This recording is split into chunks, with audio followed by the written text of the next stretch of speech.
motherfucking Uber Cunts. Welcome back to another episode of the Cunt Stream. This is actually going to be a very special episode. I'm running this shit now. it's not fucking Cunt, damn it.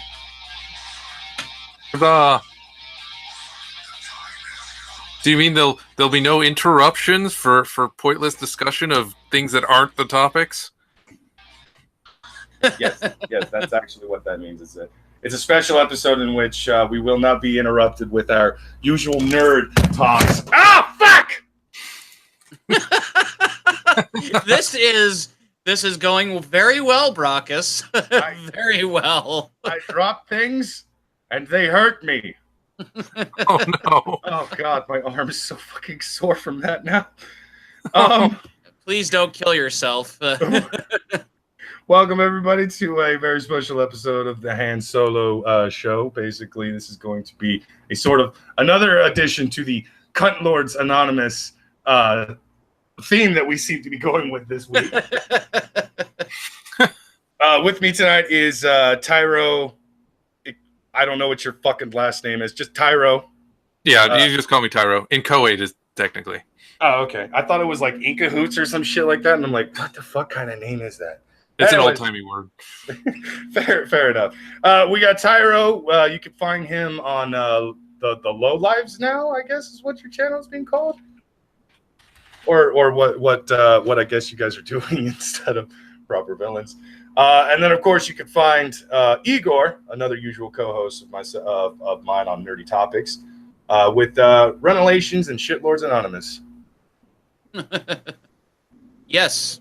Tonight's episode is going to be a very special, very semi-sad episode where last night I talked very briefly about Steve Ditko. Now we're going to talk about one of his partners from Marvel that gave us the one of the greatest superheroes of all time, Spider-Man. But this time it's Stan Lee's turn that we talk about, and that's because Stan Lee's health is unfortunately dwindling even faster. Oh. I mean, we kind of saw it coming. Once his wife passed away, we kind of knew his number was up. Because when you've been married a while.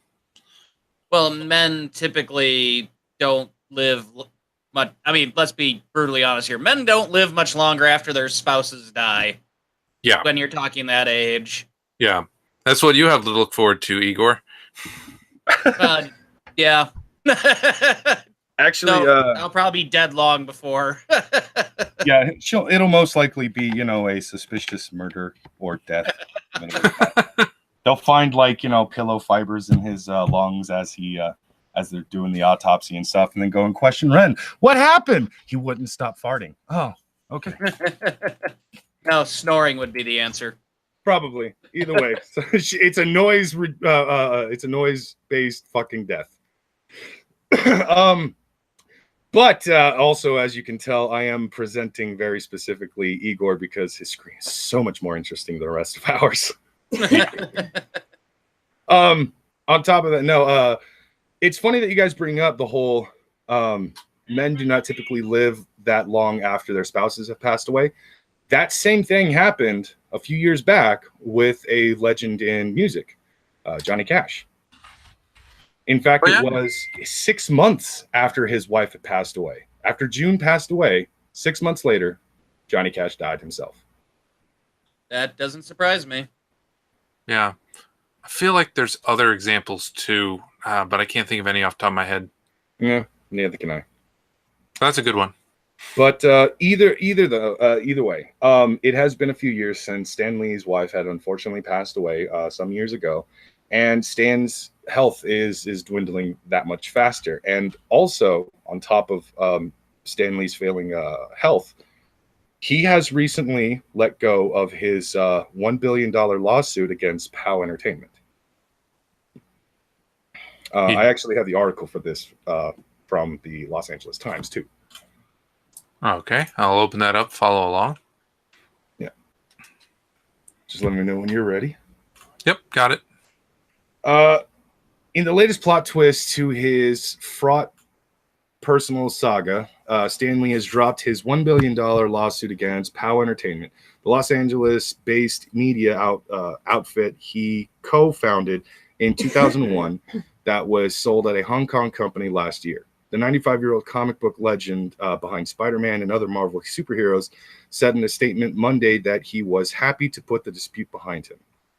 The whole thing has been confusing to everyone, including myself and fans, but I am now happy to be surrounded by those who want the best for me, Lee said. I am thrilled to put the lawsuit behind me, get back to business with my friends and colleagues and pal, and launch the next wave of amazing characters and stories. I don't know too much about this particular story, but I think this does have to do with the fact that Stan is one of those big names in comic books that because of his name, he was never able to be screwed over too badly when it came to Marvel and DC's very dirty fucking dealings. Yeah. I don't know if anyone's familiar with this stuff. Yeah, he fared better than I think Kirby or Siegel and Schuster or Ditko. Ditko got dicked over hard. Well, actually, the one who got the worst out of all of them, in my opinion, was Jack Kirby, for the fact that he got fucked over by not only Marvel, but DC as well. Ditko did get fucked over by DC, but it was minimal compared to what Kirby went through. Yeah. Yeah. I mean, Ditko at least went off to start his own company. Like, he did okay on his own. Mm-hmm. And Stan Lee was always like the one guy who got ahead. But, I mean, then again, also should point out some people have accused Stan Lee of being the one who dicked over others in his earlier days. There is actual evidence that he was behind a lot of the railing that Kirby got when he was with Marvel. Yeah. Unfortunately, this is one of those only times I can actually say maybe Stan wasn't as good of a guy as he portrayed himself to be, because he did some pretty shady things behind Jack Kirby's back in the I think it was the 60s, which is why in the 60s Jack Kirby eventually left Marvel and went over to DC. Yeah. Yeah. No, Stan Lee in his younger days was not a upstanding dude, unfortunately. I mean, nice guy now, but back then, a lot less ethical. Well, okay, when it comes to things like, I would say, politics and general morality amongst human beings and such like that, Stan Lee was a pretty upstanding citizen. But when it came to business, the dude could be a shark in the water and you'd never see it coming. Yeah, yeah. He was definitely that. I will agree. Yeah. Still earns him some enmity among certain comic fans. Yeah, some comic fans, they learn these things, and unfortunately, they have a very very shitty fucking outlook and new way of seeing Stan and all that stuff, and it's kind of depressing because it's the same thing with that I have to argue with people when it comes to the original creation of Doctor Strange. The people tend to look at the original designs of Doctor Strange and automatically assume that Stan Lee was a racist against Asians, and it's just like, no. I wouldn't go that far. Again, those were the times. And yeah.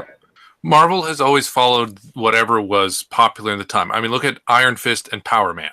Okay, Iron Fist was a take on the schlocky martial arts films of the 70s. But the twist being, it's a white guy this time. And Power Man was a love letter to the blaxploitation films of the 70s, like Shaft and so on. Oh, yeah. And those are two characters, by the way, that I absolutely fucking love and adore because of the fact that they were those secret heroes that Marvel didn't push as consistently as they did with, like, the X-Men, Fantastic Four, and the Avengers.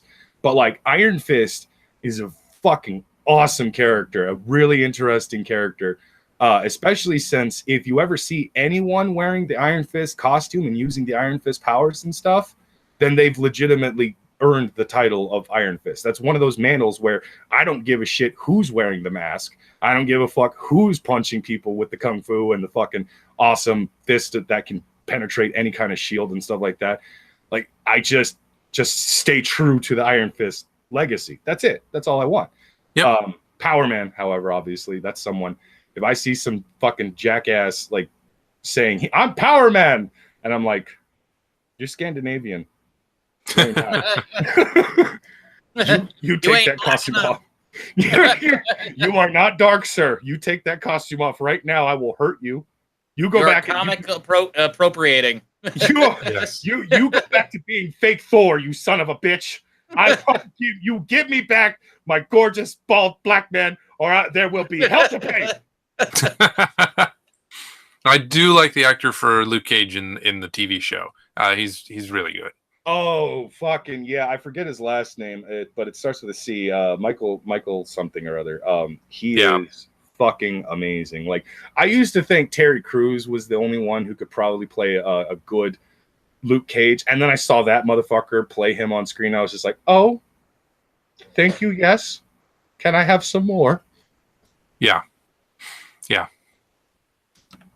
I'm a little annoyed that they don't seem to be setting up Jessica Jones with him.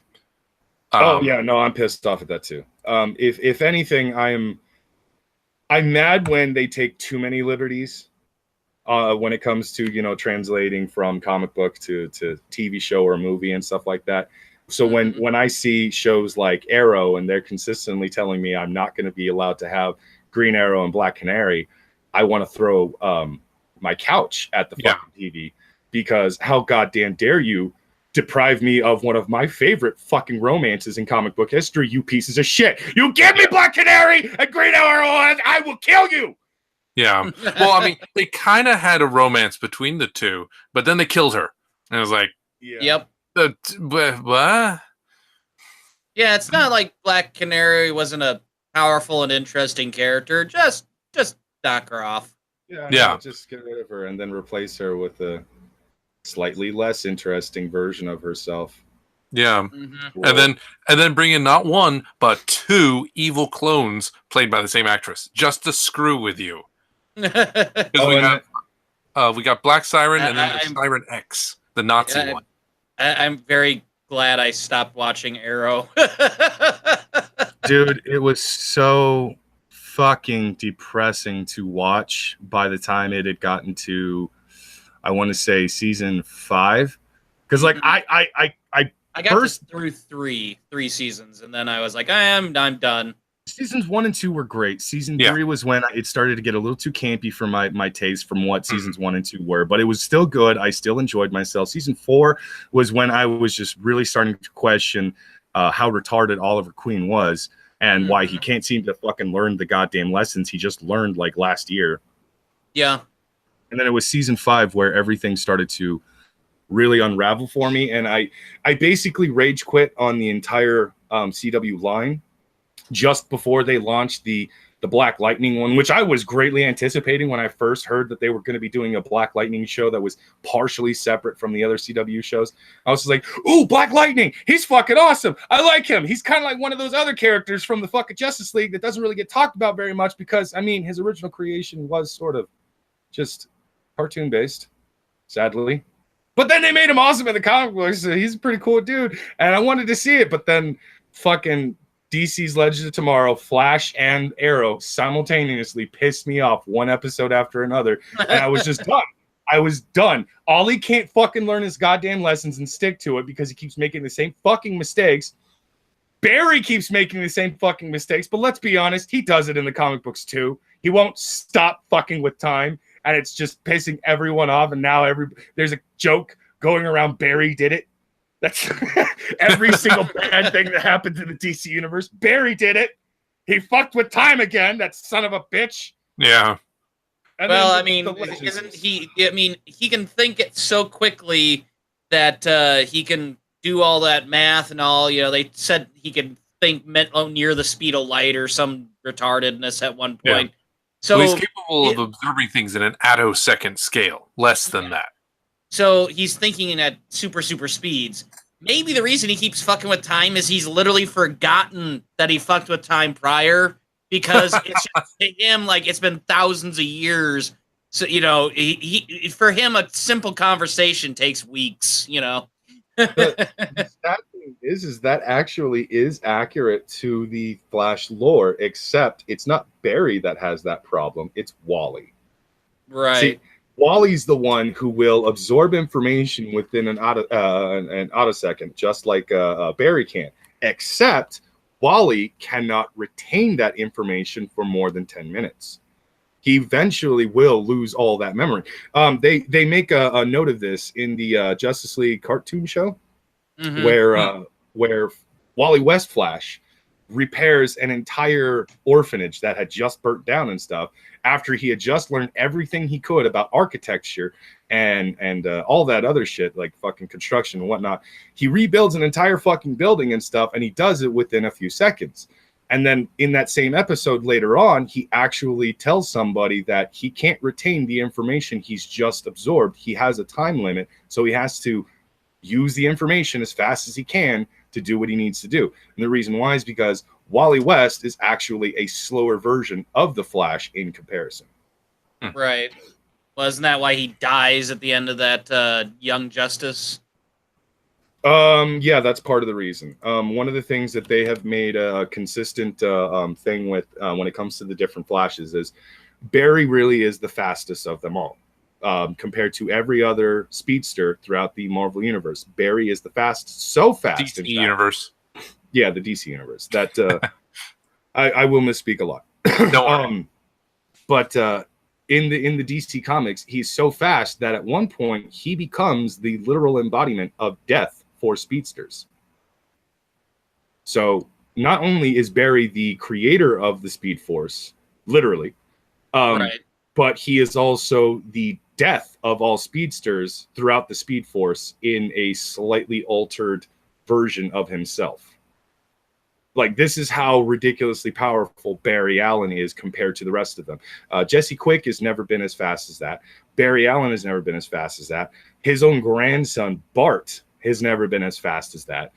It's basically Barry has always been consistently the fastest fucking speedster in the DC universe, to the point where it makes you wonder, if you've got Superman, Wonder Woman, the Martian Manhunter, and the Flash, why the fuck do you need anyone else? Well, for obvious Because reasons. magic. Well, no, not just because magic. Obviously, none of them can counter magic, so you would need somebody like Dr. Fate on the team, although he's not a member of the team. He's actually a Justice Society member and shit. But still, it's the whole, team dynamic thing. You need to have all the best. You leave Hawkman out of that, you bastard. He'll eventually come back as a stronger, more young version of himself. Kick everyone's ass. I can't believe you said that. But it's true. It really is. It's sad, but it's very true. But yeah, enough of the DC and all that shit. Stan is the main focus of today's episode. I can tell. Yeah. The episode is literally just Stan Lee. Yeah. So where did you want to start with Stan Lee? I guess we already covered, for the most part, the fact that that Stan was, his health is dwindling. Yeah. He will be passing sooner than we probably hoped. But he did let go of his lawsuit with POW. And again, I think the reason why that whole thing came about, even though I haven't been following it, is due to the fact that in the business world, companies like Marvel, companies like POW, companies like DC, they will fuck over people as often as they can. For God's sakes, look at Dark Horse Comics. Not a lot of people know this, but Mark Hamill and Stan Lee are two men that have actually had ownership over Dark Horse Comics in the past. I think Stan eventually let go of his ownership and sold some of them over to Mark Hamill, but I think Mark Hamill eventually sold them also over to somebody else. Either way, Dark Horse Comics is one of those companies that is essentially an independent company, just like, Image or Vertigo was at one point. Right. But they still work very closely with Marvel due to who actually created and owned Dark Horse Comics. By the way, if you guys can find it, there is a Star Wars Tales miniseries from Dark Horse. Yeah. Go and pick it up. It is a what-if scenario, and it is one of the best what-if comic book scenarios I've ever fucking read involving Star Wars, where what if Luke didn't blow up the Death Star? Yeah, joins the Force. He gets bored waiting for the Death Star and crushes an entire planet with the Force. Yeah, good times. No, different what if scenario. This was completely separate from something else. No, what happens is he fires the torpedoes, but they explode midway down the the pipe. And what ends up actually happening, unfortunately, at that point, is that basically from there, the rebellion has failed. Vader is about to blow up the rebellion's base and everything like that. So Han, Luke, and so many others have to go into hiding. But before they blow up the rebel base, there was a secret squad sent to the rebel base to retrieve none other than Princess Leia. Kills everybody in the base, takes Princess Leia, maybe even a few other hostages, whatever the case was, and brings it back to the Death Star. The Emperor then Vader secretly trains Leia through torturous means to become his apprentice. So she's trained in the ways of the Force, but she's trained in the dark side of the Force. Luke, because he's lost everything, stays on Dagobah, becomes a full-fledged Jedi Master in the eyes of Yoda, and eventually teams up with Han Solo, who has basically been just kind of hanging out on Dagobah with fucking Luke. And eventually the whole story ends with the three family members, Vader, Leia, and Luke, going up against the fucking Emperor in a hell of a fucking family reunion. Dude, I swear this is quite possibly one of the best goddamn miniseries I've ever fucking read. I couldn't stop turning the page. Yeah, New Hope Infinity. I remember that one. They had one for Empire and Return of the Jedi too. Oh, so good. Yeah, I remember. Yeah, that was pretty good, because you also had a scene in there where 3PO was captured with Leia, and so Vader turns to 3PO and said, "Do you remember who constructed you?" And he's like, "No, my memory's been erased." Like, but he allows 3PO to stick around. I think he reprograms him, but he allows him to stick around just because Vader remembers, like, "Oh yeah, I built you." I remember that. Yeah, because so imagine all that time that Luke was dicking around, like going to Hoth and stuff with the rebellion. Imagine he spent all that time training with Yoda. Somebody asked, imagine Luke as a Sith. Sherman. They did a comic about that. Well, that's in the expanded universe too. When Palpatine comes back as a clone, Luke actually goes to the dark side under him. He comes back. There's even a comic book miniseries where Luke, it doesn't exactly go full Sith. He is what you would consider to be a gray Jedi, except he has tapped into the dark side far too much, so he does legitimately do very heinous, evil shit in the name of good. And he is wearing his father's own Vader suit without the helmet, along with Vader's elite soldiers following him. They have pledged allegiance to Luke Skywalker. Mind you, Luke, at this point, is legitimately still doing things for essentially the greater good. He's just doing really fucked up shit in order to do it because the dark side has twisted him. So that's another fucking story that I really enjoyed reading. Yeah, bad methods, good goals. Yeah, those make the best villains. Like Dr. Doom is one of the best villains when he's written well, because his goals are great. He wants world peace. He wants to bring up everybody's standard of living. In fact, it's in multiple timelines where he takes over the world, things are actually good. It's just his methods are always what get him in trouble, or because his method is, I'm going to take over and rule with an iron fist and murder my enemies. Yeah, but in the comics, didn't he get it right? Like he finally got what he wanted. He got to rule everything, and it worked. Yep, multiple timelines. He does take over. Yeah. There are two different things that actually happen in the 616 that is significant. One is when Dr. Doom actually goes and encounters the White Tiger God from Wakanda. The White Tiger God legitimately tells Doom at one point that they have seen every possible fucking future, every single possible future. And the one with the least bloodshed is the one where Dr. Doom takes over everything. Wow. That's interesting. You would think it would be the one where Reed Richards takes it over. Because you would, but it's actually, they tackled that a little bit later. Reed fucks up so bad that he almost kills half the population. Oof.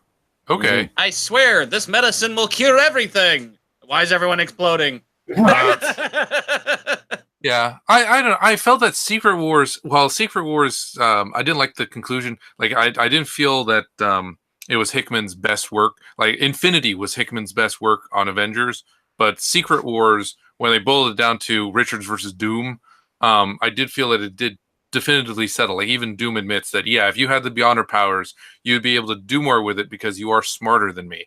And it turns out to be true. Like Doom with the Beyonder powers can only barely kind of hold a planet together that's a mishmash.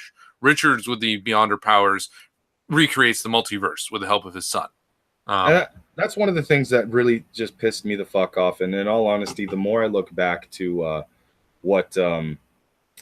I'm forgetting his name. I hated him so much, and I'm forgetting his name. The guy before C.B. Cebulski, Axel Alonso. Yeah. When Alonso decided to fucking kill off Susan and Reed Richards simply because the Fantastic Four's movie rights were not being brought back to Marvel and shit. Yeah.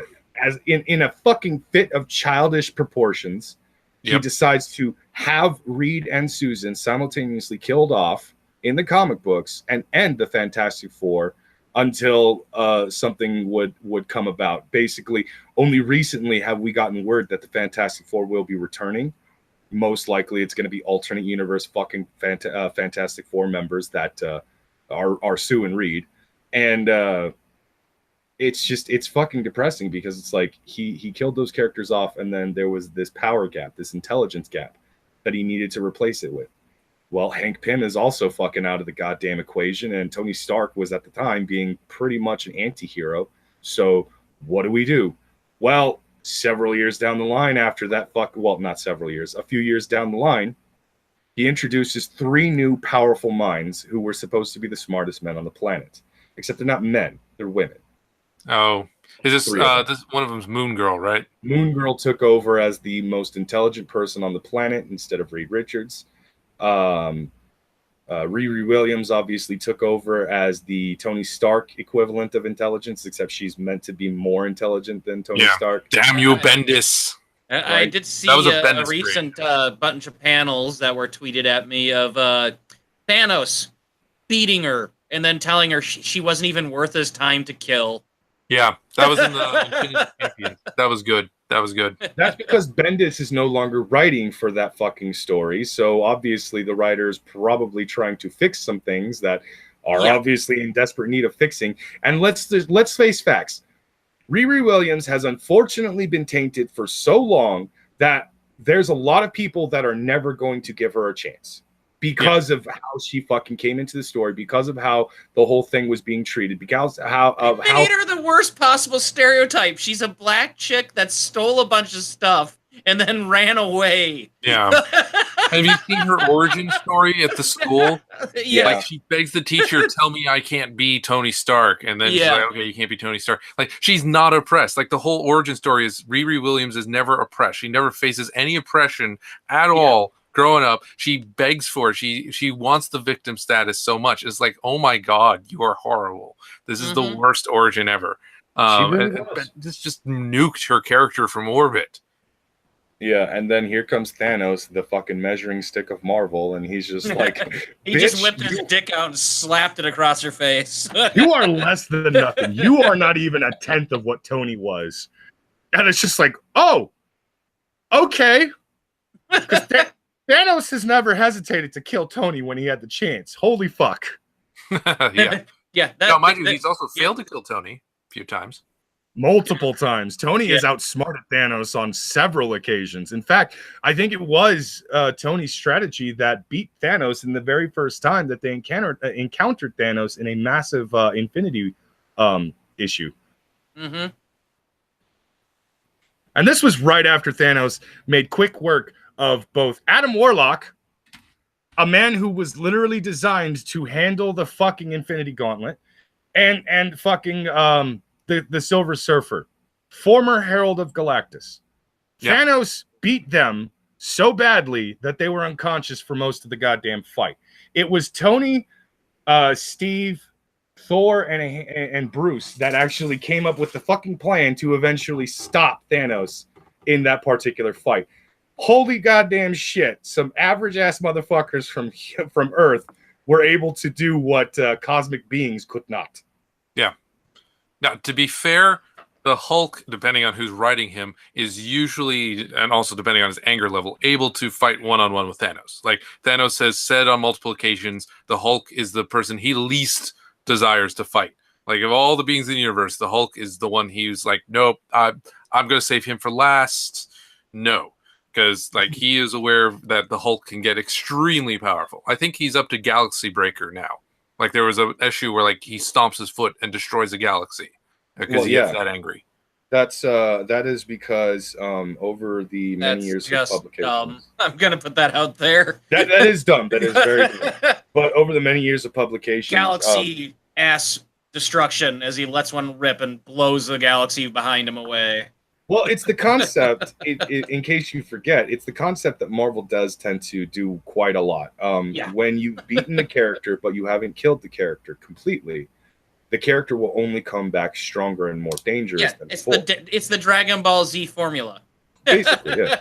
I'll even say that Marvel may have created that formula. I do believe they did. Yeah, because Marvel was the one who started the whole the character's dead but not really dead kind of thing. It was DC who later copied that and started doing shit like that with Superman and Batman and stuff. Because DC would fucking viciously and without question kill their characters and not bring them back. For God's sakes, people tend to forget that Ted Kord is not the original Blue fucking Beetle. Yeah, he's Blue Beetle 2. Yeah. Blue Beetle 3. That time he Reyes. Oh, yeah, Reyes was 3, yeah. 3. Oh, sorry.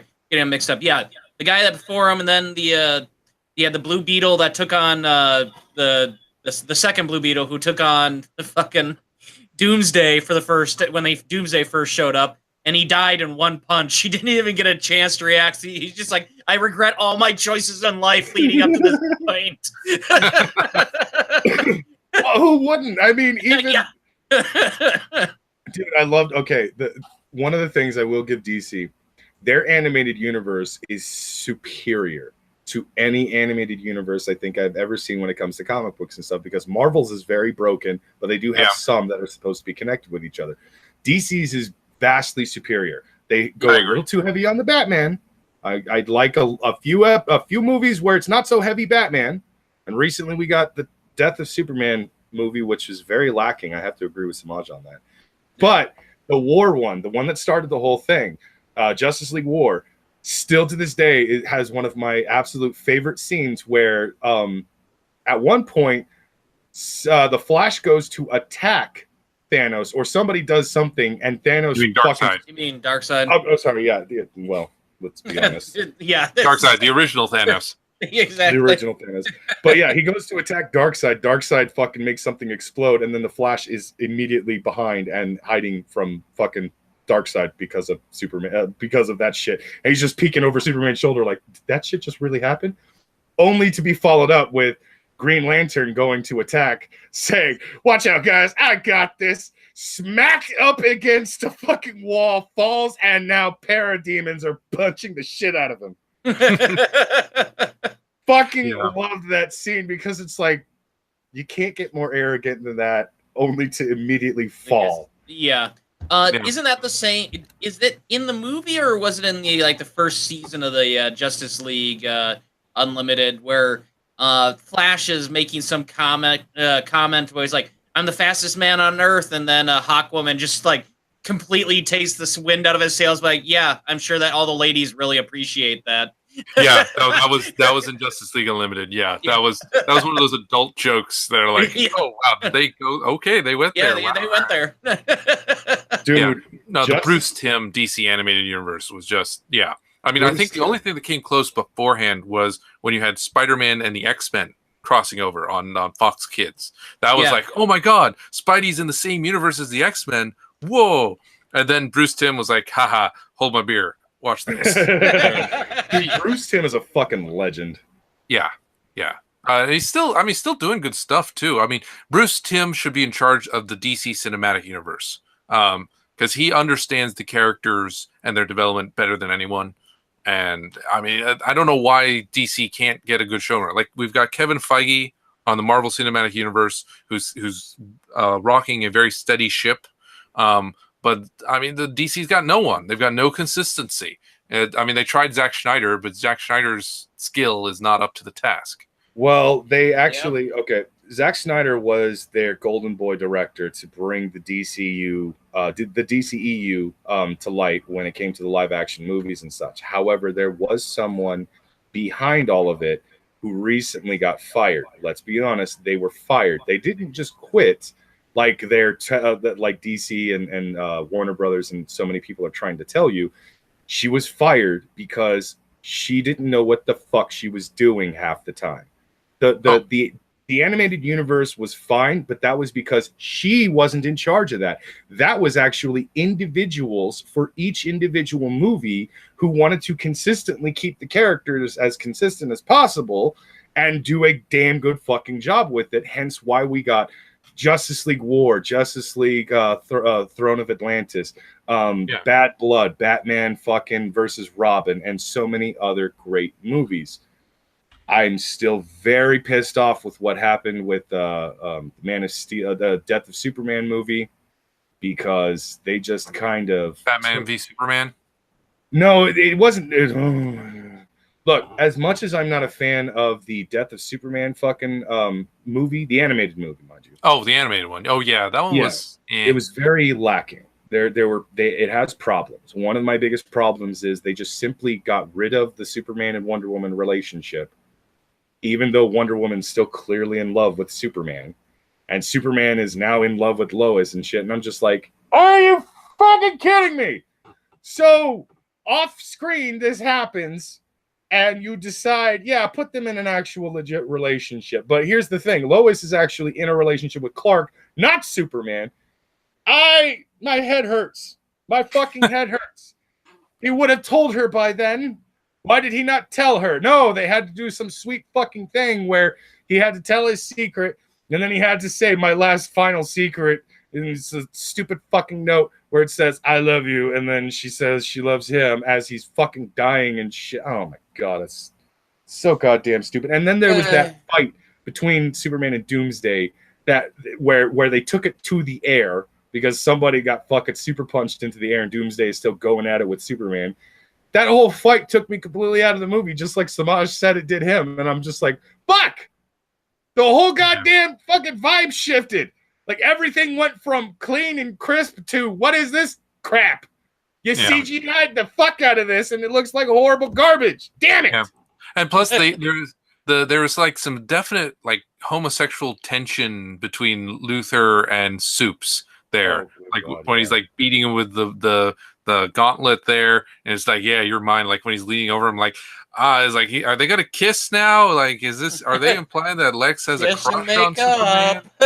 Yeah, it was a little weird. That was a little strict. Tim Bruce did a much better job giving a hint of homosexual relationship with Superman and fucking Lex Luthor in the goddamn Justice League and Justice League Unlimited series.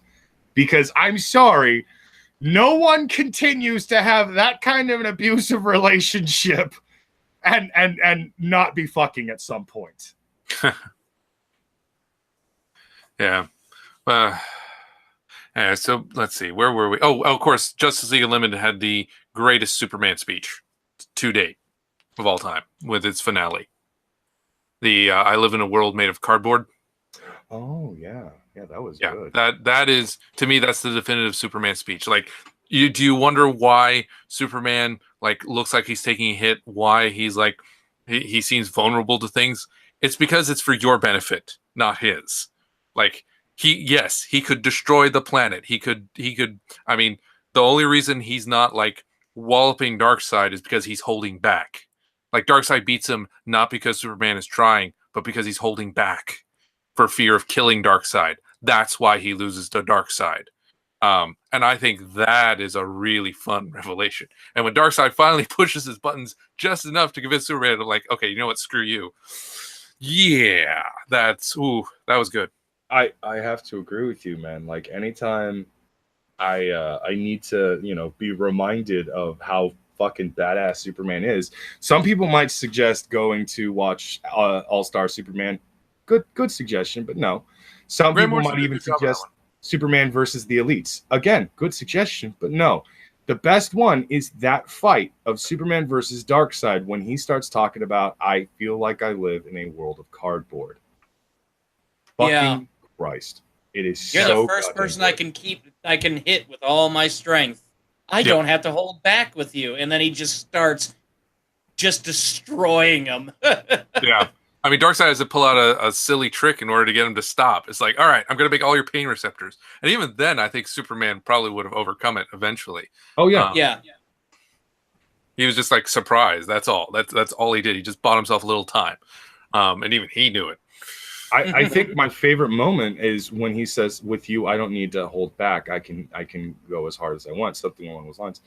Once he punched him, he created a sonic fucking burst so powerful it actually destroyed every window within a 10-block radius.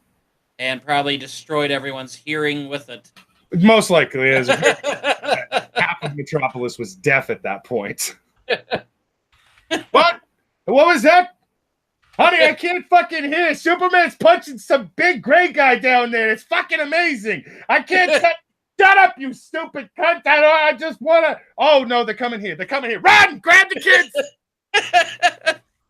No, shit. The kids are dead. They got knocked out the other side of the house when the shockwave hit. Billy was sadly turned into a pizza because of that shockwave. Yeah. We will forever remember how tall he was or how tall he could have been with this outline of a splatter. Yeah. Oh, but man. yeah, so you realize we're spending most of our time on the Stan Lee stream talking about DC? We are. Well, Yeah, actually, which is funny thing about We that. did cover everything about Stan Lee there was to cover. True. Well, I did want to ask. It's considered a bit morbid to do an in memoriam of someone who's still alive. That's true. I mean, with the Powell lawsuit, though, do you think that was Stan Lee who launched the lawsuit? Because I know one theory is that it wasn't him. Like, because we know his Twitter account and a lot of his social media stuff was controlled by other people until recently. Do you think the lawsuit was launched by people trying to just get money from him on their behalf, not for his behalf? Could that be why he dropped it? Well, it seemed. It says, as the article continued on, in the original suit, which was filed in May in LA Superior Court, Lee claimed his business partners had sold the company under fraudulent circumstances. So obviously, it may have started with somebody else, but he was probably the one who eventually spearheaded the lawsuit itself, simply because his business partners seem to be doing some shady shit. Okay. I wonder now, what does Powell own the rights to? I wonder, because like one property he did, which I always thought was hilarious, was Stripperella, because that was the one where you knew that Stan Lee, like, because Stan Lee was like, oh hey, I made Spider-Man, I made all these family-friendly heroes, but yeah, I'm a pervy old man, and But here's Stripperella. Yeah, well, he almost coughed when he would say, like, "Oh, and I made Stripperella." Yeah. funny thing So, about did you ever see the? Did you ever see the advertising for Stripperella when they did the movie Stripperella? No. Oh my God! You have to look if it still exists. I mean, this was like you're talking in what early '90s, late '80s, whatever it was. Oh, I'm very sure that it exists. Stan Lee is with oh God, what's her name? She got famous for Pamela Anderson. Yeah. He's with Pamela Anderson. He's like, oh yeah, I made Stripperella. He's like really excited because he's standing there with Pamela Anderson and her tits are hanging out practically. Yeah. Well, that's why he made it. Yeah, he was like, "Hey, I like Pamela Anderson. Woohoo!" I mean, I think Robot Chicken made a joke about it where he like voices himself and he's like, "All right, let me put your face into those jubblies." Yep. Yeah. I he believe. stands doing it again. Can someone get the old man his medication? Funny enough, that was actually a joke project. And what Tyro said earlier is it was actually a joke project he did for the purposes of I am a pervy old man. He owned up to it in an interview when somebody asked him, why did you make Stripperella?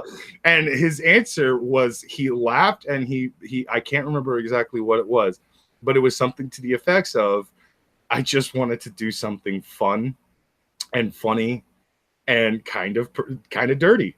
And that was it. and there was only one woman he thought of at the time that could actually be Stripperella, which is why when he was initially creating Stripperella, he actually talked to Pamela Anderson from the start, which is and the TV show only got one season, truth be told. Yeah, 13 episodes. But basically it was a spearheaded project by Stan Lee and Pamela Anderson because Pam was the voice of Stripperella. Yep. It was also loosely based on her very erotic character from another independent comic book called Barbarella. Right. Oh, yeah. That's what the name was a reference to, yeah. Mm-hmm. Probably also, oh dear, what's the one with Jane Fonda? No, Barbed Wire was Barbarella was Jane Fonda. Barbed Wire was Barbed Wire, yeah. That's right. I think it was a reference to Barbarella with Jane Fonda. Yeah, it was a combination of the two. Barbed Wire was still with Pamela Anderson, and she was technically still a stripper and all that stuff, and an essential superhero and everything. Barbarella was different with Jane Fonda, and it was sort of a combination of the two with Pam Anderson, of course. Yeah, such a good man. Also, we could all wish to be that dirty and live to be so old. One of the things I did want to actually talk about when it came to his legacy is that it was something I was thinking about on my way home earlier. Stan has actually done a lot of shit that went against the rules that were actually set back in the 1940s. Mm-hmm. What rules? You guys remember the comic book? The comic book code, right? The thing that they pretty much started ignoring in the 60s. Yes, and it was because the comic book code was 60s. In the 80s and 90s, they started ignoring it. Oh, the 80s and 90s was really when they started ignoring it, but it was actually Stan in the 1960s that was pushing for the ignoring of the comic book code. And actually, I remember correctly, the comic book code was sort of created in the 1940s, but it was an idea that they were dancing around with, but only went full forward when it was the 1950s during the Big Red Scare. Right. And Wortham, Seduction of the Innocent. Frederick Wortham, who hopefully is being sodomized in hell as we speak. Yes. For his role in that. Mm-hmm. Mm-hmm. He put the guy who owned Mad magazine. He put his comic book business out with that. It was so bad. We lost EC Comics. It was so fucking terrible. But yeah, Stan was actually one of the guys who pushed forward and basically said, "Fuck the comic book code." Now, a lot of people will think that Stan actually abided by the comic book code, which he did.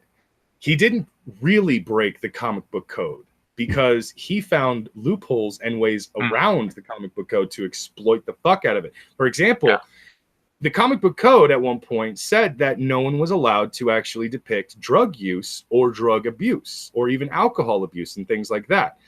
And in the 1960s, Stan Lee created a certain comic book, a couple of comic books, where not only did Spider-Man actually fight legitimate drug addicts and drug pushers, but eventually Stan wrote the actual issue where Captain America fought the embodiment of crack, smack, and meth.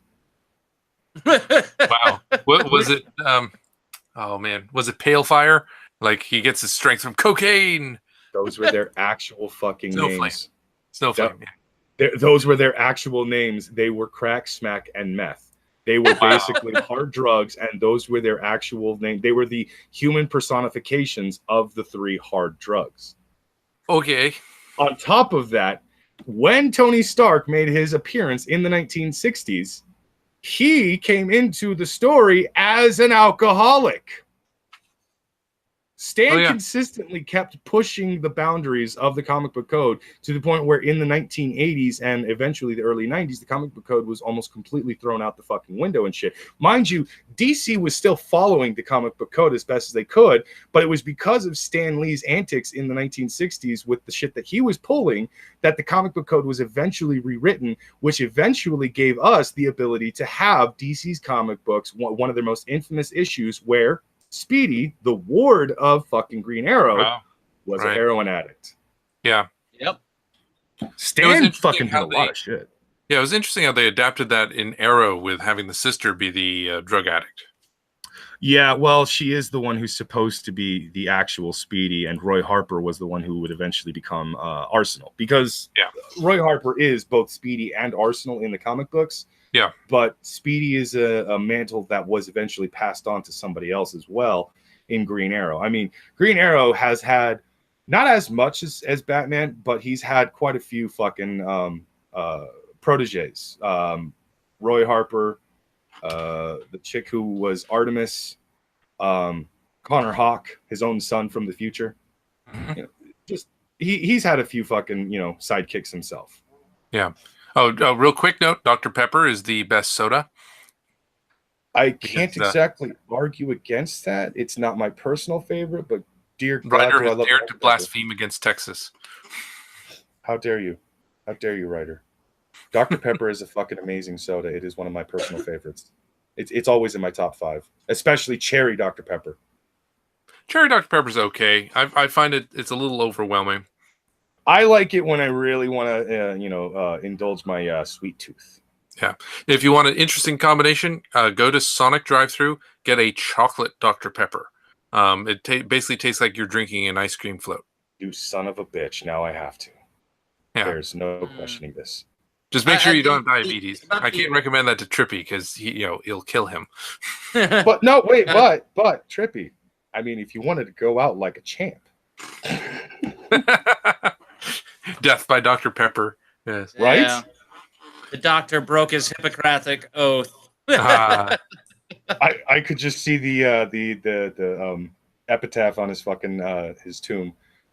Tyro dared me. I now have a stated goal of seeing how many people I can get to have that as their gravestone. That's awesome. Yes. Oh dear. Okay. About the only time I really like Dr. Pepper is when I'm kind of forced to use SoCo, and SoCo and Dr. Pepper are a really good combo. They are. They definitely are. I think it's because SoCo is a lot sweeter than most fucking alcohols you would probably get. Very, very fucking strong too. But you mix that with something else that's sweet like Dr. Pepper, and suddenly you've got this goddamn elixir of gorgeousness. You're just gonna start feeling like some Greek fucking lord or some shit like that. Yeah. Bring me more wine. Common filth. Now, do you think they'll try to get Stan Lee's cameo scene for Avengers 4 done and in the can?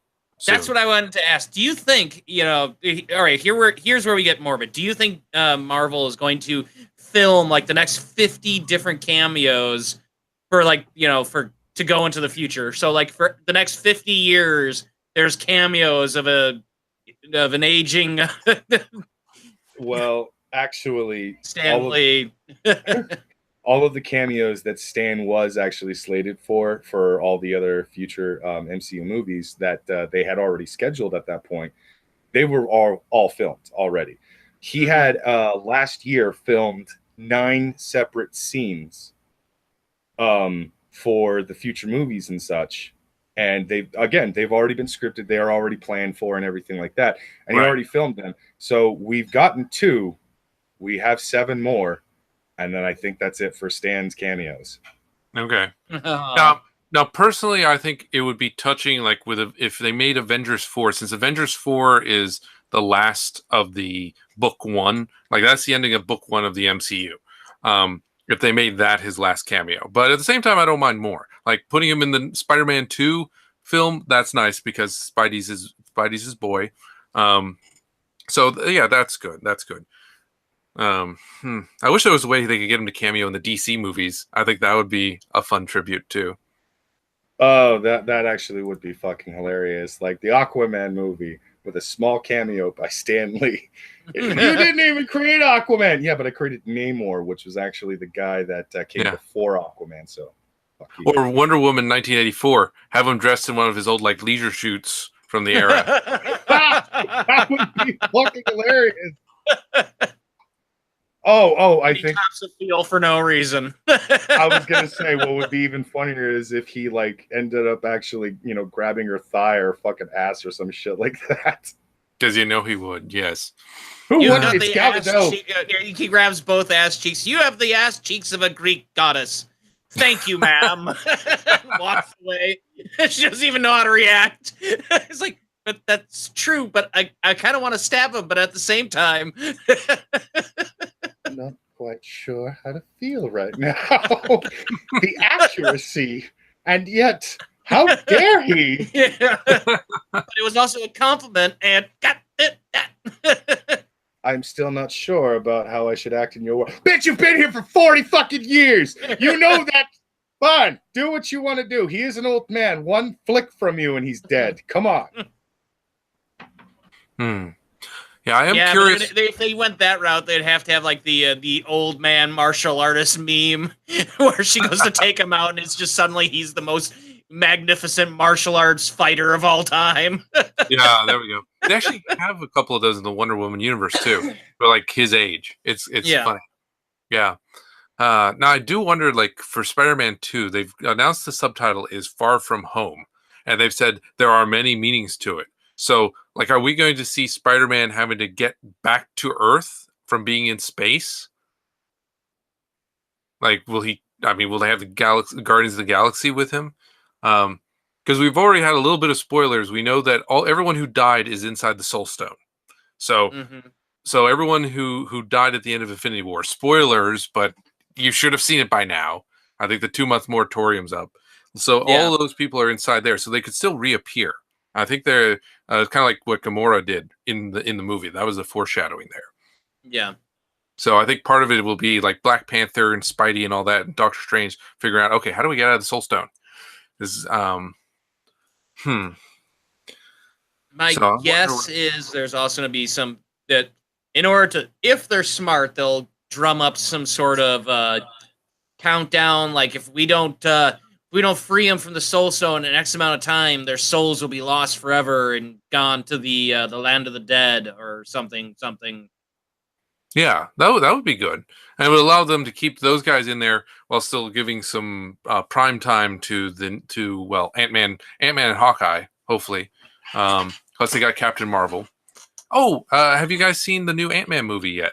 As far as I've heard a bunch of the spoilers, so as far as I know, I guess we shouldn't probably say anything because I haven't seen it yet. So yeah, I still need to go see it. That's right. I just remember it's like, oh yeah, that came out this weekend. I completely forgot. Man, I've been busy. I walked away for a second because I had to talk to somebody, and I came back to the computer with an anime chick with a big sushi roll in her mouth and another anime chick groping her titties. Mm-hmm. Can I just get some of these files sent to me? Because like, what's the one where like the boobs seem to grow in size and like spread the uniform open? Like, what's that from? God, I can't remember what I was Googling, but I was looking for really stupid GIFs, and it's from a porn I found out later, but it's like, or like some Pornhub video, but the whole meme is like breasts growing and then exploding or some weird. Woohoo. Breast expansion is hilarious. It is probably the funniest hentai trope. I actually think I know what GIF you're referring to. It's her in a plane, right? Yeah. That's actually from 1,000 Ways to Die. Oh no, not that one. No, I know that one already. Yeah. Oh, okay, yeah, because she's like, my boobs are growing. No, it's she has a uniform, like almost like a police girl uniform, and the buttons part, and her like as she swings around, the boobs are getting bigger. I don't remember what that's from. Oh, I think I might. I would have to see the GIF again. But yeah, every time I see the GIF of the chick whose tits are expanding inside the plane and all that shit, I start busting up laughing because I remember watching that episode of 1,000 Ways to Die, and the way that woman went out was fucking horrible. She got a boob job with some mediocre shit inside the sack, and when it went into the airtight fucking pressurized cabin. The pressurized cabin, it caused a chemical reaction to make the fucking breast implants expand so much it made her chest literally explode right there in front of everyone. And I'm just like, oh, okay, that's a thing now. That woman's tits killed her. Don't. Oh, Yes. she died? Yeah, she died. That Yeah. was a Thousand Ways to Die. It was a short story where a woman got a breast augmentation, but the surgeon who gave her the breast augmentation used very shitty material that ended up creating a chemical reaction to expand her tits and eventually killed her. Yeah. I think Psycho Race. Oh, I was gonna say the funniest of all A Thousand Ways to Die episodes, though, is the episode starts with this old man who dies behind the wheel of his car. He hasn't pulled out. He was just sitting in his car, hadn't done anything, and he died where he was sitting. And then the narrator's like, but this story is not about this man. And it pans to some guy who's robbing a bank or something to that effect. He's doing a crime and he's running away. And then it goes back to the old man who slumps forward in his seat. And then the car slowly starts to roll downhill because this is in California with the big hills. And the car starts rolling away. In matching traffic, but he's sitting in the car, so people don't realize there's something wrong. And so here's this criminal who's running. He's making it. He's getting away with it. Like, he has shot the cop that was chasing him. There's no one around. All he has to do is run, get in his car, and get away. And boom, dead man in a car runs him over and kills him instantly. Wow. That has got to be one of the most fucked up moments for almost anyone. It's like, I'm going to get away. Nope. Well, Karma says no. shit. Yeah, I would like to see I would love to have been on the other side. You know, you got the old man who's waiting in line to get through the pearly gates. And here comes this young piece of shit in his, criminal attire. He's looking at the old man. You murdered me, you son of a bitch. He's like, what are you talking about? I've been waiting in line for hours. Yeah, that's awesome. Yeah, I like that. Oh, and Psycho makes a good point. All hentai is good except Queen Bee Productions. Agreed. I don't know. Yeah, Queen Bee's kind of meh.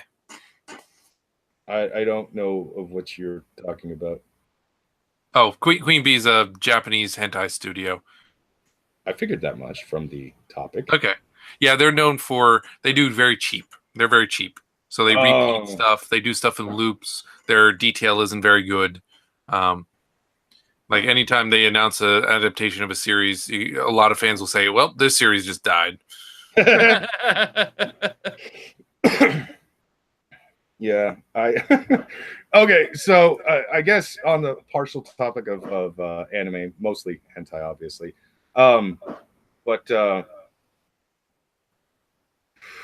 Chaos is a little triggered. He's like, I remember that episode too. That was unnecessary to see. Don't try to ruin tits for me. I'm not ruining tits for anybody.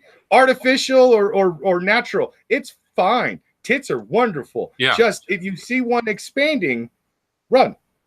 Don't want to be there.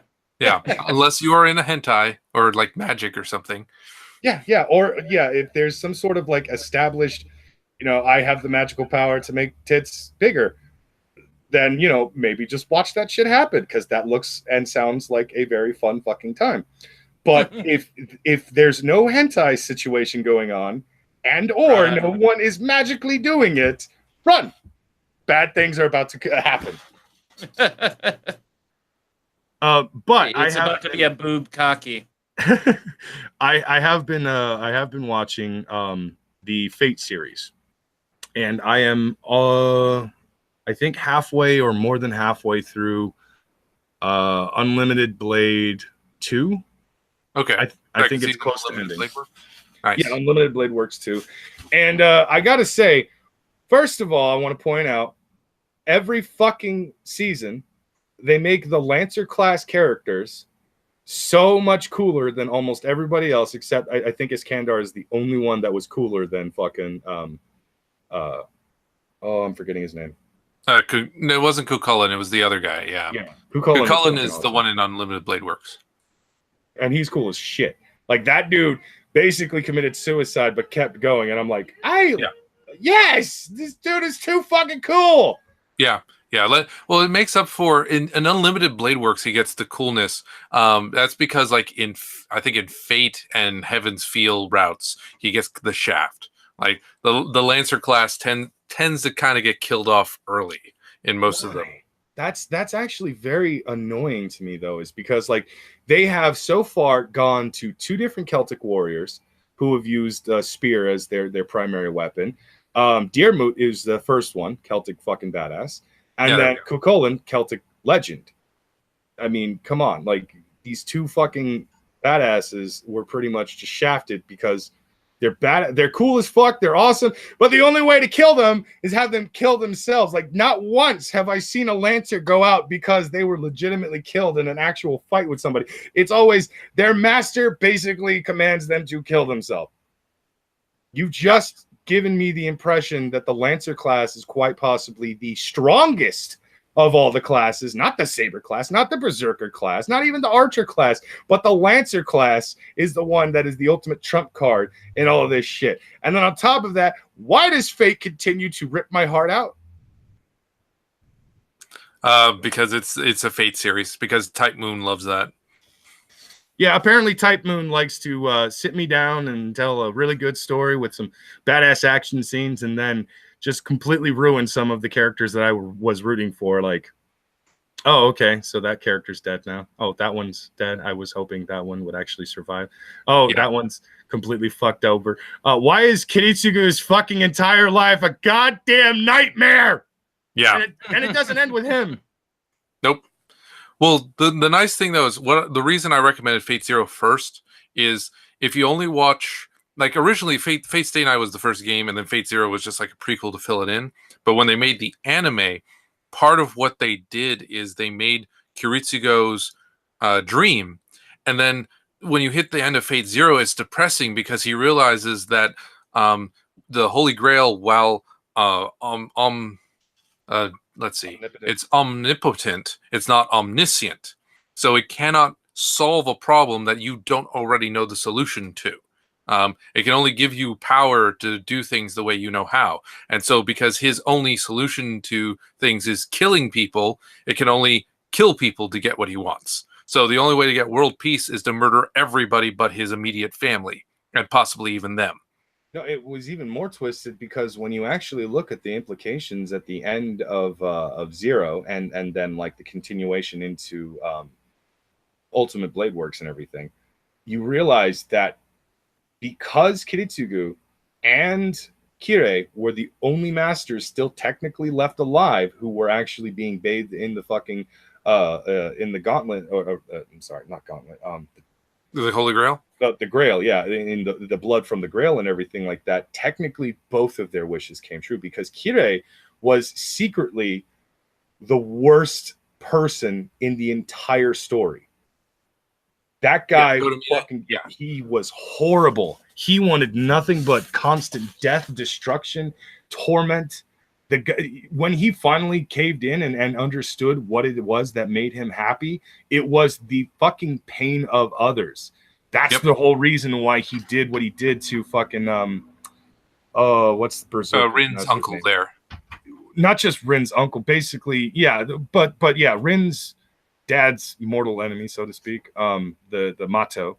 Yeah. And that whole fucking scene, that was when you realized he loved hurting others by making them hurt themselves and shit, or making them suffer and torment and all that stuff. So that fire wasn't just the cause of Kiritsugu, it was Kirei as well. It was a combined wish, but it was an incomplete fucking war because Gilgamesh was still alive. Yep. Saber went back into her realm because she was the one who struck the final blow at the Grail in the first place and shit. And both of their wishes technically came true in a really fucked up way. Hence why it continued on into the fifth war only 10 years later, which, by the way, still disturbs me that Ilya looks so goddamn young, yet she's 19. Yeah. 19 people. She's a legal loli. Yeah. Wahoo. It gives him an excuse. It's weird. It is very strange because welcome to anime, Brockus. Yeah, but it's like sometimes you don't need to go that route, Japan. Look at the mom. She was tall. She had tits. Sexually repressed. Well, I'll put it this way. It's the same reason why with Cowboy Bebop, the majority of the hentai out there isn't of Faye, it's of Ed. Yeah. I've almost only ever seen Faye stuff, but I have seen some Ed stuff, and I've been very disturbed and just. Yeah, because I remember, like, as a kid trying to be like, oh, hey, Faye's hot. I'm gonna go look for Cowboy Bebop hentai. And why is it all of Ed? Why? I don't want this. Why is this are a you thing? making so much? Oh, but speaking of anime, and the main topic, of course, being Stan Lee. Not a lot of people know this, but Stan actually was a fan of anime. Not a I lot. believe it. He was more of a fan of the early stuff from like the 80s and early 90s and things like that, because if you go back to the early 80s and 90s artwork, it was a little closer to Western comic books when it came to their graphics and their the gore and all that stuff. The eyes were slightly bigger, of course, and they were more anime style, but still, Stan actually did write a few things when Marvel and certain Japan companies or Japanese companies were actually going back and forth with their own properties and stuff. And Stan did actually write an anime-based Marvel comic. Oh yeah. I remember. Yeah, some of the manga. I mean, they later had some more in there too. Yeah. The Cebulski actually worked on some of the Marvel manga projects they had. Why do you call him Cebulski? He's CB Cebulski. Cebulski, because I can't get his name right to save my life. Oh, okay. Yeah. Well, it's CB because I think it's like, I don't know, his name's supposed to be like Christopher Barron or some shit like that, but his last name is pronounced Cebulski. Cebulski. Okay. Yeah. I don't know why. I think that's just how the letters look to me. Oh no, fair enough. Sometimes you'll see the way a name is, and you think to yourself, how do you pronounce this? And it's usually a foreign fucking name, so I completely understand why you would think that. Yeah, I wonder if he grew up reading Leiji Matsumoto. Matsumoto is still my favorite. If you're talking about like the late 70s, early 80s manga artists and writers, Matsumoto is still like my number one classic. I mean, a lot of people love Miyazaki.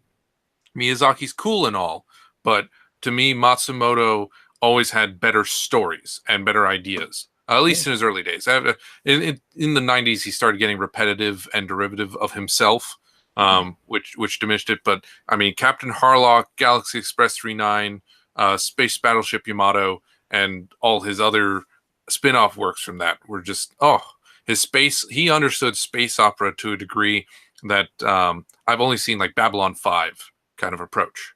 No, fair enough. I think Stan's taste ran closer to what Igor's taste runs: Transformers and giant robots.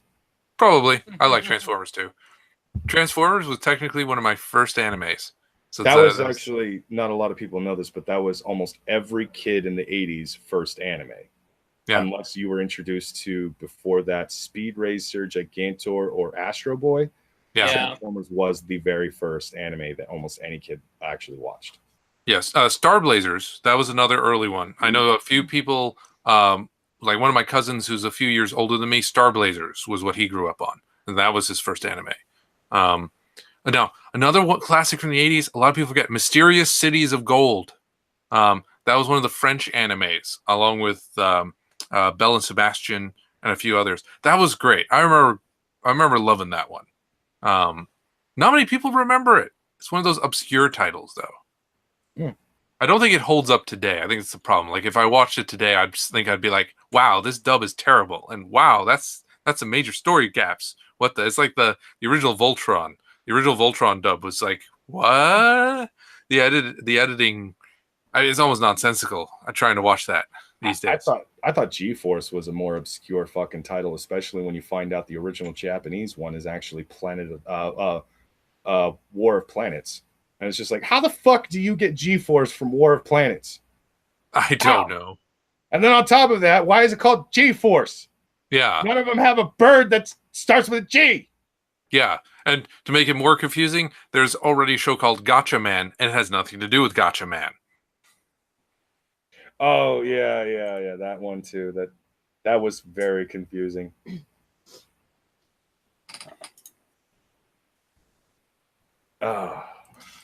Somehow, Talking with you, Tyro, it always eventually goes to fucking hentai and anime. I don't know why. It's like with Igor, we can stay on topic of comic books, but with you, for some reason, I don't know why, but eventually I find myself derailing into anime. Because that's part of my wheelhouse. I'm one of those weird people who loves anime and comics equally, so I tend to connect the two. And I know why, because Psycho brought up the whole Queen Bee thing. Oh, that's right. We got to breast expansion. Breast expansion led to hentai, and then brought up Queen Bee, and then we went into like the classic stuff. Yeah. And we've got Unknown Archive, who I think his channel's The Dump now, right? Oh yeah. Well, his channel has consistently been The Dump for a while now. But yes, Unknown Archive runs The Dump. He also runs his channel on the Unknown Archive, and he will eventually show up from time to time to run The Dump on somebody else's channel. UA, at some point, I will let you run that shit on my channel. Of course, I am already prepared to accept the fact that I won't be able to stream for a while because you can't seem to stay out of trouble. Yeah. But yeah, he brings up Urusei Yatsura. Urusei Yatsura is my favorite Rumiko Takahashi work. One thing that always turned me off about Ranma 1/2. I know Ranma 1/2 is always the big one people go on and on about. The main issue I have with Ranma 1/2 is she basically just reuses the cast of Urusei Yatsura, reskins them, and repeats a lot of the kind of same setups and comedy beats. Only it's actually less fun because she phones it in on a lot of the cases. Whereas Urusei Yatsura, because it was her first time, she's a lot more original on it. You're referring to Rumiko Takahashi, the creator of Ranma 1/2, and that series you were just referring to. Yeah, and Inuyasha as well. Well, we all know about Inuyasha, but one thing that you're probably, I know you're probably very well aware of this, but it wasn't until Inuyasha did she finally fucking learn how to end a goddamn series. I agree. Yes. Takahashi has always consistently had a lot of problems when it comes to her creations. The only reason why she ever creates extremely long-winded epics like Ranma 1/2 is because she doesn't know how to fucking end a series. She keeps coming up with brand new ideas and such. Her artwork almost never changed. It wasn't until Inuyasha that she actually did alter her artwork enough. Because, if you go back to the one you were just talking about, the characters look almost exactly like the entire cast of fucking Ranma 1/2 with a few exceptions. An added ponytail here and there and such. Yeah. And like with Inuyasha, though, she still keeps the whole archetype. Because like, oh, the wolf guy can't find that's the guy who turns into a pig. And oh, look, perverted monk. That's a Taru. And, and so now Inuyasha at least is somewhat original. As is the main girl, can't remember her name. Akane? Yeah, that's it. And I was like, okay, those two are kind of original. But if you look at the supporting cast, they're like, oh yeah, I recognize you and you and you. Okay, all right, cool.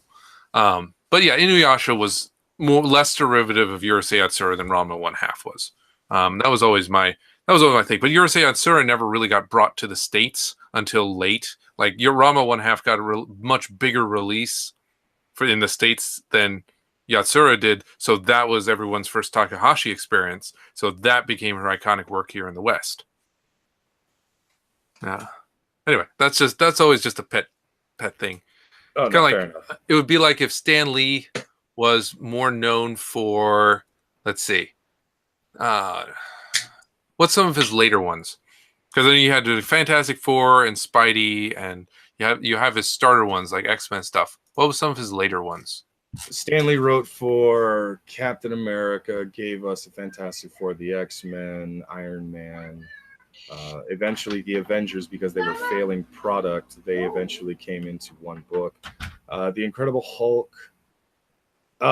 He never really created anything past the stuff from the 60s. He just kept building on from there. And even then, some of the stuff that would come later, like Luke Cage and Iron Fist, weren't even really ideas from him. They were ideas from other writers that he would sometimes write on. But he didn't actually create Luke Cage or Iron Fist. It was other people. I think his latest work would probably be Tony Stark at that point, Iron Man. Yeah, probably. Yeah, so it would be like if Stan Lee's first big hit overseas was something with Black Panther or Inhumans, and then Spider-Man got shipped over later, and then but everyone was like, "Oh no, but Inhumans and Black Panther are better. That's the ones we like because that's our first Stan Lee." And we'd all be looking at him kind of weird, and be like, "What? Hold on, hold on." That actually, you corrected me. Yes, the last thing he originally created in the 1970s was actually the Inhumans, because the last thing he created that was technically original in the 60s was Iron Man. Somewhere in the middle, he created Black Panther, Fantastic Four, the X-Men, the Incredible Hulk. In the early 60s, he created Doctor Strange and a lot of other the characters from there.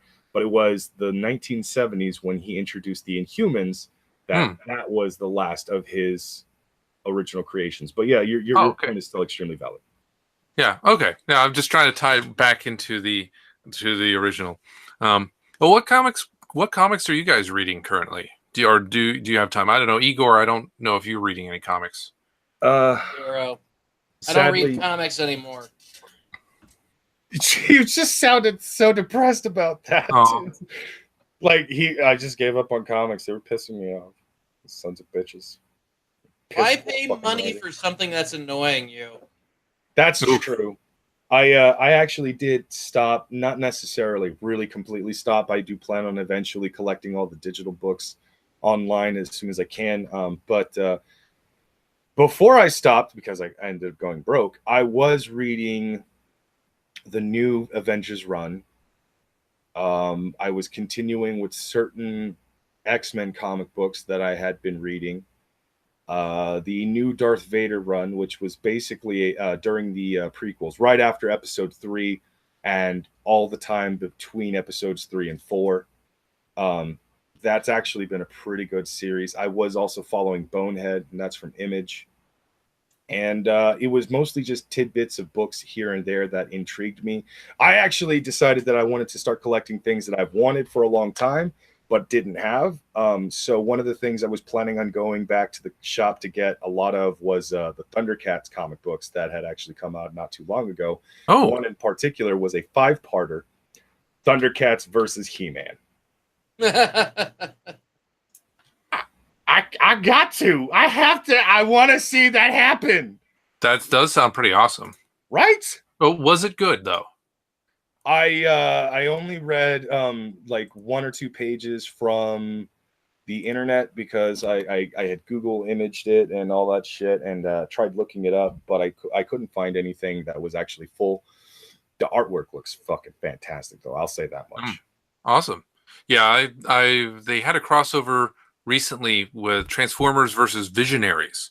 If you remember the Visionaries, they had like that hologram effect thing. I actually watched some of their original show back in the day. Unfortunately, the writer they picked for it was Mags Visaggio, and she's basically a diversity hire. She's not totally awful. Like some of them, she's not like Michelle Perez or Gabby Rivera awful, but she's not that great.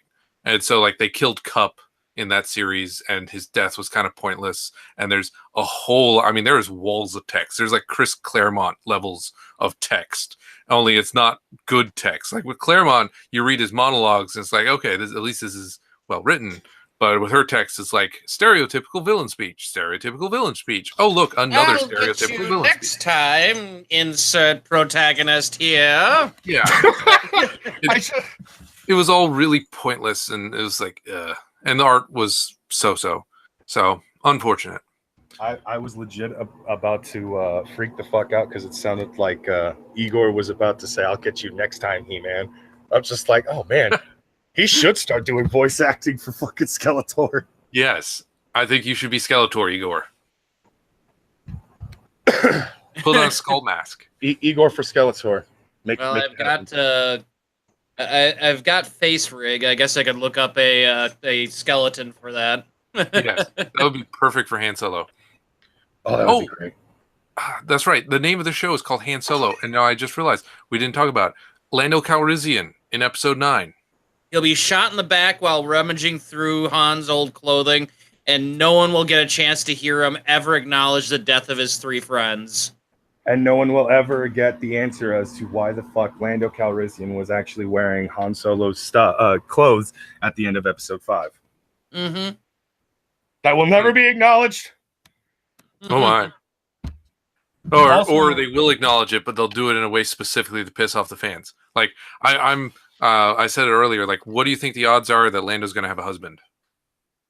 Lando's probably going to have a husband, but truth be told, I think Billy D. Williams needs to stay the fuck away from this franchise. Yeah. It's already ruined Hamill's character. It's already ruined fucking Fisher's character. Let's be honest. You couldn't have ruined Han because, I mean, Ford wanted that. He's been wanting it since Episode 4. He's wanted that character dead for a long fucking time. Yeah. Yeah. And I will be fair, The Force Awakens was better because he was in it, and Han Solo was Han Solo in The Force Awakens. That was one of the few bright spots of that film. Yeah. A lot of people just think that was fucking, it just seemed like Harrison Ford was just trying to play Harrison Ford, but crotchety old man Han Solo Harrison Ford. I'm like, shut the fuck up. He was playing Han Solo. He was actually doing because if you're Han Solo at that age, you'd be pissed off at everything too. Yeah. I mean, he broke up with his wife. His son turned to the dark side. That's probably what drove him there. I mean, Han Solo has a reason to be crotchety, unlike Luke, because his son went to the dark side. That messes you up. And yeah, I was totally fine seeing that. He was he was probably so heartbroken that he lost his son in such a way that he ended up forcing himself to lose his own wife and just buried himself into his fucking smuggling fucking his smuggling work and shit. He fell back on what was comfortable to get away from it, to escape. You can see Leia talking to Chewie and be like, make sure he doesn't get himself killed, Chewie. And Chewie's like, okay. I planned on doing that anyways, that whole blood oath thing. Yeah. Razza never fucking listened to my backstory anyways. What was that fur bag? It's also sad to say that after watching the Red Letter Media review of Solo, I am tempted to see it. I will not spend money, but I am tempted to see it. Not in theaters, but when I can. And it'll be on Netflix. Probably. And basically, I am looking forward to actually watching a Star Wars movie that isn't so fucking Star Wars, apparently. However, the fact that I know that this is supposed to be a Star Wars movie that probably does kind of destroy a bit of the lore itself. The biggest complaint I've heard about Solo, beyond anything else of its many issues, is boring. That's the biggest complaint I've heard. Yeah. For me, that is the biggest cardinal sin for a film. Is like, you can have problems, but if you can at least carry the movie, make it somewhat interesting, you can get past a lot. But if the movie's boring, you've already lost the audience. Yeah. Ron Howard was brought in to do a paint-by-numbers film, which he did. He saved it from being a complete disaster, but he wasn't able to make it interesting. Lord and Miller, I think while the movie probably would have been... I don't know if the quality would have been lower, probably, like it would have been more choppy given their style, but it probably would have been more exciting in some ways, because at least it would have been spectacularly awful or have very high points. It would have highs and lows, whereas Ron Howard is very like middle. Yep, Thorne said it best. It better be a bad movie than a boring movie. Yeah. Yeah. There are plenty of bad movies. There are plenty of bad movies that have gone on to become cult classics because they were bad. The Room, for example. Yeah. Birdemic, or is it Manos Hand of Fate? Yeah. Oh my god. Yeah, but let's be honest. One of the main reasons why Manos Hand of Fate is really starting to be a bigger cult classic is because of the sons of bitches over at Gulf City it's been a classic long before. MST3K. I didn't even know it was a thing until those guys were bringing it to my attention. Mystery Science Theater 3000 did a year. That was one of their first films they did. Yeah. Their very first film we can never see, because they did the original Godzilla, and they have never been able to get the licensing to get it onto DVD or anywhere. Really? Oh my goodness! You it think was they're big enough fucking to make- brilliant. It was really, really good. Paramount. I think it's Paramount, right? Is it Paramount or MGM? I don't know who owns Mystery Science Theater at 3000. Yeah.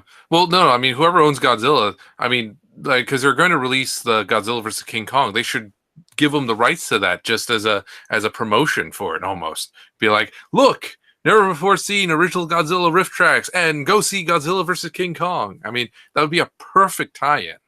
Yeah. Someone on their marketing team needs to get on that. They're missing bucks. Yeah. Igor, your wife is evil. What? She sent me 3 different articles about nerd topics that we could talk about.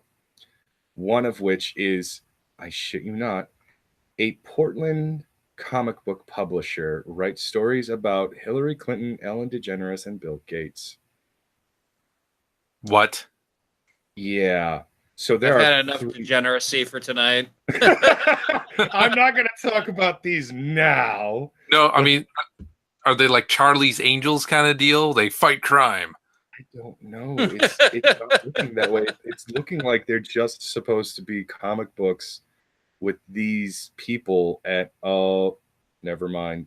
Yep, one of them is called Female Force, and it's Gloria Steinem. Wait, So- Female Force. Hold on. No. That's actually. I don't think that's what. I mean, unless it's like special. Hold on. Because now I remember there was a series of comics released by an indie company that's basically just like short autobiographical ones. Like they did one on Ayn Rand. And they just do like focus on female figures in history. It's just basically about their lives. It's not all that much. They did one just kind of weird one about Lady Gaga. I think Linkara did a show on that one.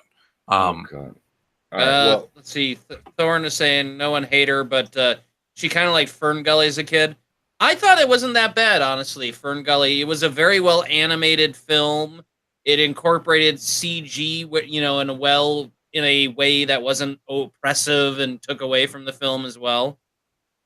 And that Smog character. oh, Smog. Tim Curry's fucking singing Yeah. voice. I Yeah. wanted so many albums by that man, but I never got it. No. Well, hey, I mean, we got him in Rocky Horror Picture Show, so boom. Yeah. And the various different Disney movies or Disney-esque movies with the And musical Scooby-Doo. numbers. He did a lot of Scooby-Doo villains. Yeah, is it Tidal Wave Comics? Is that the one in Portland? Let me look at it. Yeah, Tidal Wave Comics.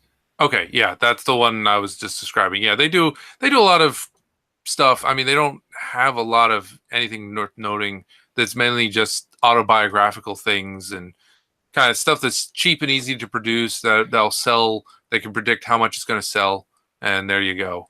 Okay. Like they've got a comic about Eartha Kitt. You know, they got comics of Bill Gates. You know, just autobiographical stuff. No, fair enough. She also sent a couple of other articles. One of which is about the Dwayne Johnson Black Adam movie that is apparently going to be made.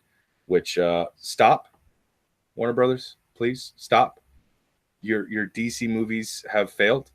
Wonder They Woman kinda is probably the only good one, and it's not. To be honest, I have my problems even with the Wonder Woman movie. It was very lacking in the middle. After that fucking trench war scene, like when she rushes the battlefield and fucking kicks ass and all that shit. Right after that, the movie just takes a fucking nosedive straight into goddamn nothing's happening. It's boring. Everything's moving way too fucking fast. And then the anticlimactic fucking fight at the end was just no. Like you've got problems. You've got problems, Warner Brothers. Fix your fucking problem first, and then start over again. Give it 10 years. Yeah. They just need to reboot it, unfortunately. I mean, I liked Man of Steel overall. I liked it more than I disliked it. It has flaws, like the ending and stuff, but some of the updated symbolism that Zack Snyder used in Man of Steel was really good. Like the whole idea of, updating Ma and Pa Kent to represent that kind of hopelessness and melees that we see in modern America with the farmers there. That was Interesting. That was an interesting twist. That was an interesting. And then he update to beat us over the head with, "Do you get it? He's Christ." Yeah. Right? Yeah, that was bad. Yeah, Snyder alternates between brilliant and that's clever to do you have to have a hammer? What the heck? He takes a little bit too much after Ayn Rand in that sense. What I think Snyder's problem is when it comes to that is when he did 300, he gave us gold, pure gold. That I can argue and will argue that movie is almost flawless. I say almost because there are still some problems. It still has a few But as problems. action films go, it's very good. Oh, it's Yeah. extremely good. And one of the things that he had going for him, and I think it's the only reason why 300 was the most successful Snyder film, in my opinion, is because he had the creator of the 300 comic books on set overlooking Mhm. everything. Yeah, Frank Miller. So honestly, I every time I see the Robot Chicken skit making fun of 300, where it's 1776 and it's just 300 but set to the American Revolution, all I can think is, yes, let's make this happen. Yeah, I kind of want it to be a thing too. Yeah, I want that. I mean, yeah, do it. I mean, it's super stylized. It's a little hokey, but it would be fun. It'd Exactly. be a fun movie. Yeah. But then, of course, Snyder continues on with his shit fest of comic book movies done horribly wrong with The Spirit and Oh, that one's good. Yeah. the Watchmen. Whoa, I mean, hold The on. Spirit was enjoyable because it was overly campy as fuck, and he really gave us that old school 1930s, 1940s vibe of like how the writing was in those days and shit. So that was nice, cool, but like at the same time, I can't watch or rewatch The Spirit over and over again like I can with 300. 300 I could watch all fucking day long. The Spirit, I will give it one view and then it has to go away for a few years, and then I'll give it another view and then another few years and shit. The Watchmen, I will quit every fucking time. Really? Wow. Okay. This is interesting because I like the Watchmen movie. Oh, Overall. let- I know the ending was Yeah. controversial. I understand the changing to the ending pissed off fans. At the same time, I also understood why they had to, because reading the original comic, like the way Alan Moore sets it up, it's very jarring. You couldn't really do it in a movie that well, or it'd be really, really tricky. Giant Squid. Enough said. Don't do that. It's Yeah. Alan Moore on an acid trip. Come on. Yeah. But like the visuals on it were extremely fidel. I mean, when you can see the panels of the comic in the movie. I in the thought it way was that decent, but it's just not a movie I can really sit and rewatch. Oh, I hate that movie. I really do. Now, have you I- seen? Okay, which version did you see? Because there's like 3 or 4, and apparently like the ultimate cut where they actually intersplice the animated scenes with like the brigand, the pirate story, and they include the deleted scenes. Apparently, that is a really good one. It means like over 3 hours, but Does it matter? Does it really matter? I saw the intended original version from the cinematic version, and I saw the extended cut sometime later. It didn't get Okay. better for me. It The didn't? movie was Yeah. still garbage, and it's because of the characters. Because I keep saying this whenever anybody actually brings this up, with the exception of V for Vendetta, and with the exception of a lot of other Alan Moore projects that he did, like The Killing Joke, which is one of my absolute favorite Batman stories out there. Mhm. Alan Moore is, realistically speaking, a fucking hack. Look at all of his original works. V Whoa, for Vendetta, okay. anti-government.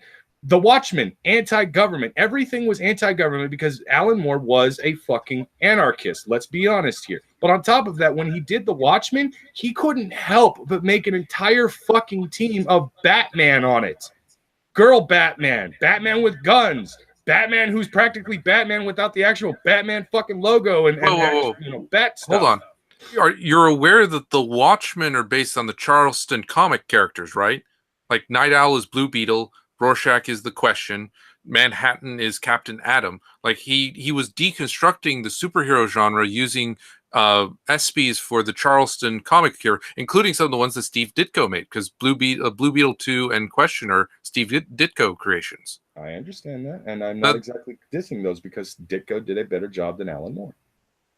Okay.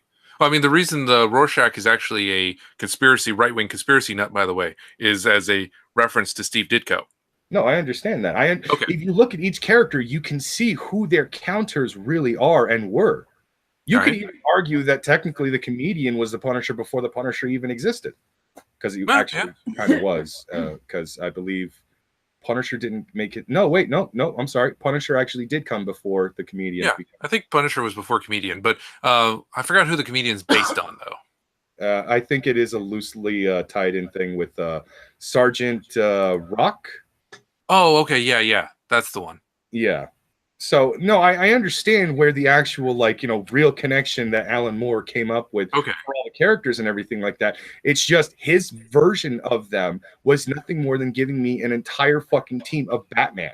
All it was Batman's various personalities throughout the entire publication companies from that point. If you look at each character's personalities, they're nothing more than Batman.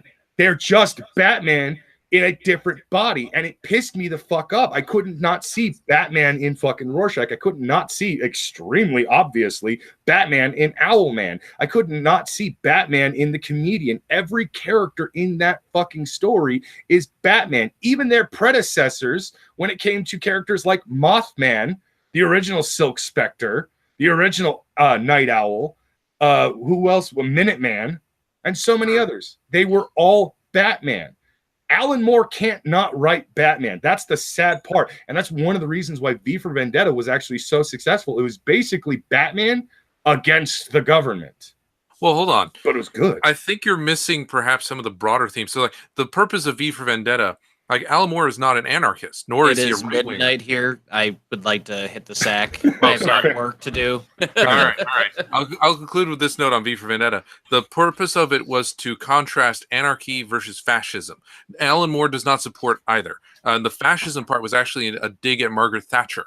That's who the government was aimed at.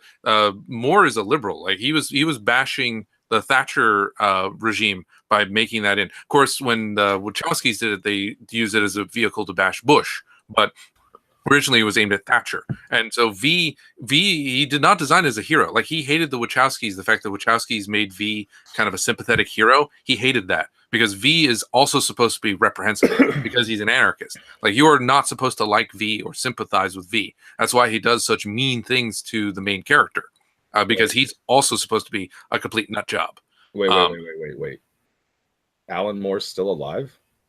Yeah, he's still alive. He's still making comics. He died of a drug overdose in the 90s. No. You might be thinking of someone else. I might be thinking of the wrong comic book creator at this point. My bad. Okay, maybe. But Watchmen, oh man, there is so much in there in Watchmen. Man, I know. I mean, if you're gonna attack Watchmen, the comic, I mean the movie, okay. All right, you can. I can see this. It's mostly if you're going to attack Watchmen, the movie. If you're going to attack the comic of Watchmen, oh boy, that's a big discussion. That's a night right there. Like that's a blood sports comic book night. Why don't we wrap this up before we keep going? Yes. Oh no, fair enough. Yeah, we'll go ahead and actually wrap things up, unless of course Igor wants to just take off and you and me can keep going, Tyro. No, 2 hours is good for a stream. I think people can rewatch this to see our nerdiness. But no, I think a Watchmen debate, I need to go back and reread it, and we can have that debate like next week or something if you want, or unless you got something else. Oh, no. Wednesday, I can't remember what is exactly planned. I do know that Not Safe for Wednesday is going to happen still. I'm aware. I believe Musical Literacy is the Thursday afternoon show. But Thursday night, I highly recommend everybody tune in because there's going to be a very special Blackman Button episode. In which a very special episode? Yes, it is. Are you going to deal with Schmeckel's drama addiction?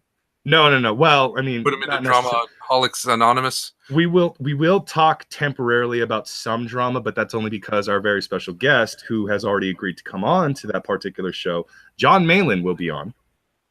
Oh my God! Yes, I love him. He will be on again because this will be his second appearance on Cunstream. And the Blackman Button on that particular episode is going to be a comic book centric episode because we are going to be talking about various channels that do comic book discussions and such, especially since one of his business partners is actually from Diversity in Comics himself. Right. Yeah. It's Richard Meyer. Yeah. Yeah. And you got Ethan, and you've got Weaponized Nerd Rage. Oh, I would love. Oh my goodness, yes, that'll be a good one. Yes, and there's a lot of smaller streamers too who get ignored with the Comicsgate discussion, as well as some debate over like gatekeeping and stuff on that. Like Rags gets left out, as does Patriotica to an extent, but they kind of brought that on themselves. To be fair, but yes, that sounds like a great stream. Yay, good way to show that. Yeah, so I highly recommend everybody tune in for Thursday night show, just because of the fact that it is going to be another technical nerdy stream this week, but with John Malin on, and I'll talk to Schmeckel to see if you actually can be on, because it is a rotating co-host sort of stream. Sure, sounds good. Yay! All right, that'll be. Okay. I will check on my availability for Thursday. I cleared my calendar for tonight and tomorrow, but I'll double check, see if I can make it. All right, no worries. We'll cross the bridge when we come to it. But that is going to be it for tonight, everybody. Tonight with me, of course, was Igor from Revelations and Good Lords Anonymous. He's both tired as well as annoyed with some things, I think. Probably his internet connection. I don't know. He's been cutting in and out all night. Yeah, and of course, Tyro, a somewhat new face that has been showing up frequently on Cuntstream. Probably going to show up a lot more often. Yay. Anyways, everybody, that has been the episode. We didn't talk as much of Stanley as we wanted to, but hey, fuck it, whatever. You know, how we don't want to do a pre-death kind of stream thing. When he passes away, we can do a long tribute stream over his life and times and all that. Yeah, we'll do another one of those. Anyways, everybody, that's been tonight's show. We are fucking nerdy as hell. Thank you for tuning in. Geeks will inherit the earth. Get the fuck out, guys.